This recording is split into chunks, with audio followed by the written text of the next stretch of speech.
Oi, gente! Sejam todos muito bem-vindos a mais um conteúdo aqui no As da Mente. Meu nome é Ana Paula, eu sou psicóloga e hoje tô aqui para conversar com você, pra gente fazer essa análise de como que é a mente de uma pessoa angustiada. Porque muitas vezes a gente fala sobre angústia, mas talvez a gente nem entenda necessariamente bem o que esse sentimento quer dizer. Você consegue entender ou sentir alguma coisa quando se fala sobre esse termo, né? Angústia. Te pergunto isso porque realmente pode ser algum termo que causa algum tipo de confusão em algumas pessoas que nunca pararam para pensar sobre isso e confundem angústia com ansiedade, tristeza, medo, sendo que na verdade a angústia tem algumas características que são muito únicas e essa confusão pode te atrapalhar a se entender melhor e principalmente conseguir nomear o que você está sentindo de fato. A verdade é que a mente de uma pessoa angustiada é um espaço bem caótico e é um sentimento bastante exaustivo, onde a paz e a calma parecem estar sempre fora de alcance. E eu te convido aqui, vamos entender melhor como que é a mente de uma pessoa angustiada por dentro? Vamos fazer essa autópsia? Fica comigo hoje porque esse será mais um tema de conteúdo novo aqui no As da Mente.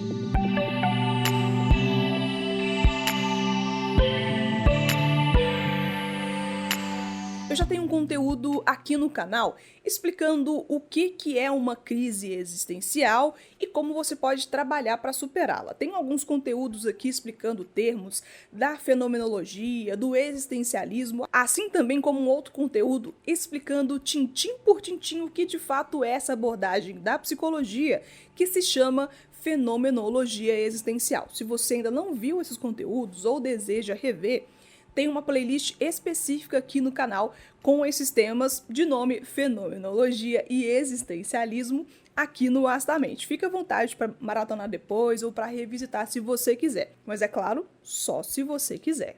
Bem, de princípio nós podemos pensar que a angústia é um termo amplamente estudado na psicologia, principalmente dentro do existencialismo. Autores que já passaram aqui no canal diversas vezes, como Sartre, Kierkegaard, Frankl, May, trazem estudos, textos explicitando em suas obras as camadas desse fenômeno e que eu estou aqui para fazer uma explicação mais simples, mais descomplicada, porque de complicada já falta a vida, sobre esse sentimento que é bastante comum, embora nem todo mundo consegue perceber. Primeiro de tudo, eu preciso te jogar aqui um balde de água fria e te dizer que, de acordo com a filosofia existencialista, a psicologia existencialista, todos nós estamos sujeitos à angústia. Aqui falamos da angústia existencial. Se você acha que você nunca sentiu isso, preciso te dizer que você talvez só não tenha percebido ainda. A angústia, no contexto do existencialismo, é entendida como uma experiência fundamental e inerente à condição humana. Ou seja, para sentir angústia, basta estar vivo. Para os teóricos existencialistas, a angústia não é simplesmente um estado emocional negativo, mas é sim uma resposta natural ao reconhecimento de alguns substratos, tipo a liberdade absoluta e a responsabilidade individual de cada pessoa. Ao contrário de outras formas de ansiedade, que podem ser vistas como patológicas ou irracionais, a angústia existencial é considerada uma manifestação genuína e inevitável do existir. E é isso mesmo, cara pessoa, o passaporte para a vida é angústia, e não há muito como a gente possa fugir dessa condição. Se formos levantar o que cada autor discute sobre angústia, a gente vai ficar aqui horas e horas de fichamento, de texto e reflexões, mas eu vou trazer aqui alguns recortes que são importantes e ajudam a gente a identificar esses aspectos em comum entre vários autores da fenomenologia e do existencialismo, que é a existência de um grande vazio, combinado com essa liberdade que é inerente à existência humana. Deixa aqui que eu te explico.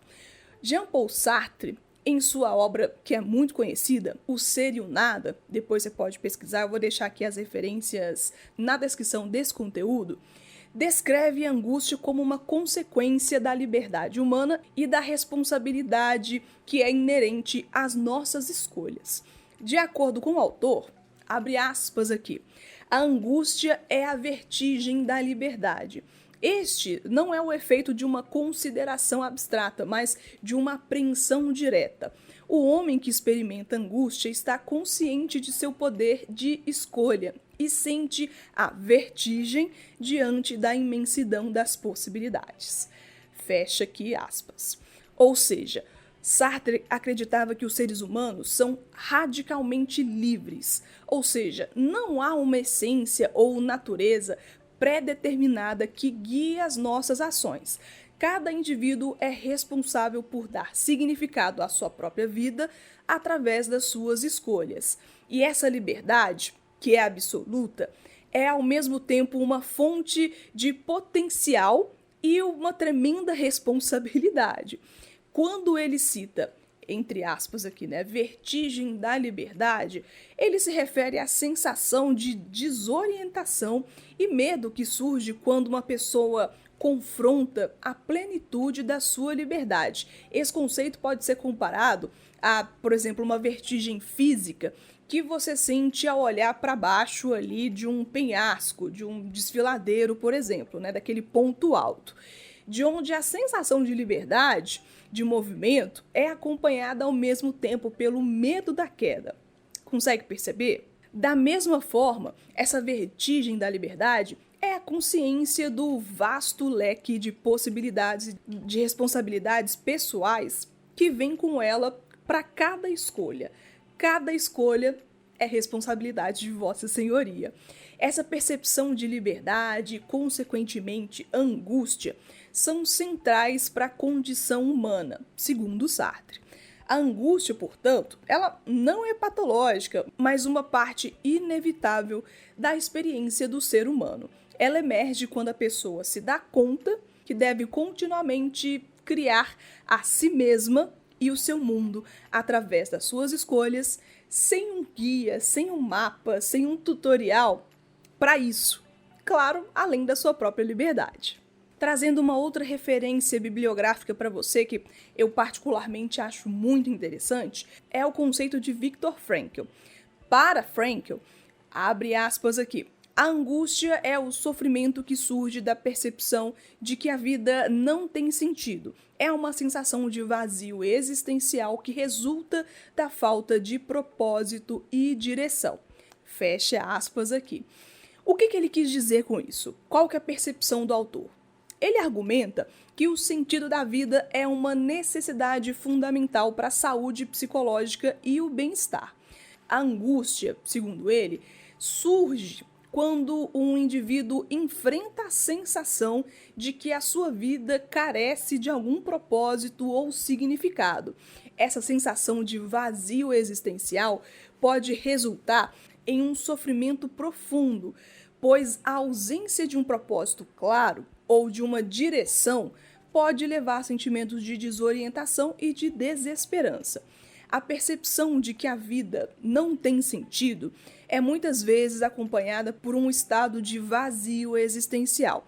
Esse conceito se refere a uma sensação interna de falta de propósito, onde o indivíduo se sente desconectado de valores, objetivos e significados que antes pareciam fornecer estrutura e orientação para aquele indivíduo.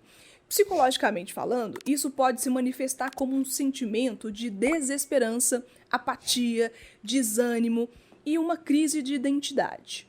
Por hoje eu vou ficar só com essas duas referências preciosíssimas, para esse conteúdo não ficar enorme depois vocês virem reclamar comigo aqui nos comentários.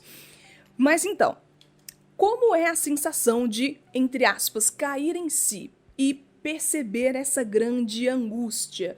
Como é a mente de uma pessoa angustiada no final das contas? Antes de tudo, eu preciso ressaltar aqui que a angústia existencial não é uma condição psicopatológica. Novamente, se fixe nisso. Quero dizer que não é uma doença, que você não vai tomar um remédio para eliminá-la, tampouco que carece de um tratamento específico. Tá, Ana, mas se não é uma doença, por que que nos causa tanto mal? Porque a vida não é tão preto e branco, 8 ou 80 assim, não é, cara pessoa? Não é porque uma coisa te causa desconforto, aflição, que é algo a ser curado, percebe?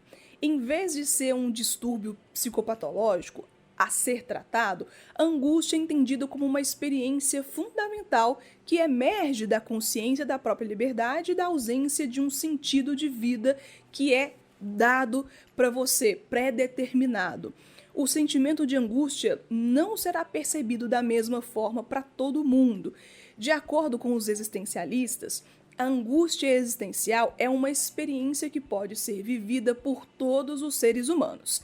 Embora a intensidade e a frequência dessa sensação é sentida de formas diferentes por várias pessoas e isso vai variar. Alguns indivíduos eles podem nunca enfrentar essa angústia de forma explícita ou podem lidar de maneiras bem diferentes, dependendo das suas circunstâncias de vida, crenças pessoais e experiências individuais. Normalmente a vida cotidiana não abre pra gente muito espaço para essa reflexão pessoal e para conexões com coisas íntimas. Você já parou para pensar sobre isso? É de costume que a gente tenha o nosso expediente de trabalho e quando a gente está de folga, ou seja, sem aquele excesso de demandas que surge de outras pessoas, dificilmente a gente vai querer optar por consciência, por vontade própria, cutucar aquelas nossas inseguranças e questionamentos. O entorpecimento das angústias também é um fenômeno muito comum. A utilização de substâncias psicoativas, vícios, exageros de vários tipos. E aqui eu não estou citando a utilização de medicamentos psiquiátricos com o devido acompanhamento médico. Estou dizendo de outras substâncias que eu imagino que você já deve ter entendido por aqui. Algumas das características mais comuns para uma pessoa que está passando pela angústia existencial são mais ou menos assim. Sensação desse vazio e desesperança, apatia e desmotivação, crise de identidade, onde a pessoa se pergunta quem sou eu, qual é o meu propósito, o que eu estou fazendo aqui, ansiedade e medo, sensação de desconexão com o outro, com os outros e com o mundo ao redor, uma reflexão excessiva, mas que não necessariamente vai te levar a alguma resposta. Dificuldade de tomar decisões, sentimento de fuga ou de evitação. E alterações de humor também elas são esperadas, além da dificuldade em estabelecer e manter relacionamentos íntimos. E assim, diante desse tanto de informação e esse tanto de reflexão a respeito de si, você pode até estar se perguntando, mas e agora, José? E agora? Calma que nem tudo está perdido. Longe disso. Essa angústia, embora ela seja desafiadora e frequentemente dolorosa, ela pode ter um potencial bastante significativo para o crescimento pessoal. Ao invés de ser vista apenas como um obstáculo a ser superado, um momento a ser evitado, ela pode servir como um catalisador para uma reflexão profunda e para ter um desenvolvimento, uma compreensão mais rica sobre si e sobre a vida. Quando confrontados com a angústia existencial, nós somos forçados a enfrentar questões fundamentais sobre o sentido da vida, a sua liberdade e a sua responsabilidade. Esse processo pode levar a uma maior clareza sobre os próprios valores, objetivos, ajudando assim a Vossa Senhoria a definir um propósito mais autêntico e significativo de vida. Ao você conseguir reconhecer e explorar a angústia existencial, você vai conseguir se tornar uma pessoa mais consciente das suas próprias escolhas e das suas próprias responsabilidades que são inerentes ao seu existir. Esse reconhecimento pode promover um maior senso de controle e de autogerência, de agência pessoal, que pode permitir que você faça escolhas que são mais alinhadas com seus valores e suas aspirações verdadeiras. Além disso tudo, Essa experiência de angústia pode te promover, pode te ajudar a criar uma empatia maior e uma conexão com os outros. Ao passar por essas crises existenciais, crises de identidade, as pessoas elas podem frequentemente desenvolver uma maior compreensão das lutas, das batalhas, desafios dos outros, já que todo mundo está suscetível a isso. O que, claro, pode enriquecer as suas relações interpessoais e fortalecer o seu apoio social. A capacidade de encontrar e criar um significado pessoal em meio à adversidade pode levar a um senso mais profundo de propósito e de compromisso com causas que são maiores ou com o bem-estar do outro. Portanto, cara pessoa, a angústia não é apenas um sinal de crise, mas também uma oportunidade de crescimento e para autoexploração. Ao enfrentar essa angústia de maneira consciente e reflexiva, com a autoobservação, a gente consegue ter uma chance maior de desenvolver uma compreensão mais profunda da gente, das nossas escolhas, das nossas relações com o mundo, com as pessoas, levando uma vida um pouco mais autêntica e significativa. Ai, Ana, tá bom, tudo muito bom, tudo muito bem, mas como que a gente faz isso? Como que a gente chega nesse ápice, então? Cara, pessoa, isso é papo para outra história. Já tem até conteúdo gravado aqui postado no canal, mas uma coisa é certa e eu posso te dizer aqui agora. Esse é um trabalho que é para a vida toda e, por vezes, nós vamos precisar de viver experiências para transcender a esse sofrimento essencial da angústia. A psicoterapia, claro, é uma ótima ferramenta para isso. É um trabalho mais com você, um trabalho mais com a sua consciência, trabalhando com valores, com interesses, com propósito, com o futuro, mas talvez também seja possível e necessário uma conexão maior, com uma coisa maior, sei lá, natureza, espiritualidade, algo que é etéreo, sabe? Pode ser bem-vindo para você. Alguma mudança significativa de vida que você precisa de fazer, uma vivência muito intensa, aquela coisa que é transcendental, sabe? Uma grande viagem, uma coisa que você vai, sabe, viver em um outro contexto, sentir coisas diferentes, vivenciar coisas diferentes. Talvez uma ação de generosidade, de preocupação com o próximo, trabalhar em um projeto social, criar alguma coisa que seja para o bem comum. Na minha percepção, na minha humilde percepção, a gente começa a lidar melhor com a gente quando convivemos melhor com o outro e com o nosso mundo. Mas essas são só algumas questões aqui, quem sabe pode te gerar algum insight e você pensar em mudanças de vida que podem ser, sim, bem-vindas para você conseguir ser um sujeito mais autêntico, já que essa angústia, raramente ela pode ser ignorada e que o ignorar simplesmente não vai resolver absolutamente nada. Bem, eu espero que esse conteúdo aqui tenha feito sentido para você. Se até agora você não deixou o seu like, peço essa participação, essa generosidade da sua parte. Deixa o like, por favor. Compartilhe esse conteúdo se você acha que outras pessoas aí ao seu redor elas podem crescer um pouco mais individualmente, pessoalmente ou até em grupo com esse conhecimento. Deixa nos comentários aqui opiniões, pode deixar aqui, pode reclamar à vontade, o comentário também é para isso. E se você viu esse conteúdo, curtiu, segue o Astamente, me segue nas redes sociais, que eu tô tentando sempre produzir conteúdos também de acordo com a sua pedida. Deixa nos comentários, se inscreve, que eu tô sempre atenta a interesses que eu posso compartilhar aqui de conhecimento e de perspectiva da psicologia para as suas questões individuais.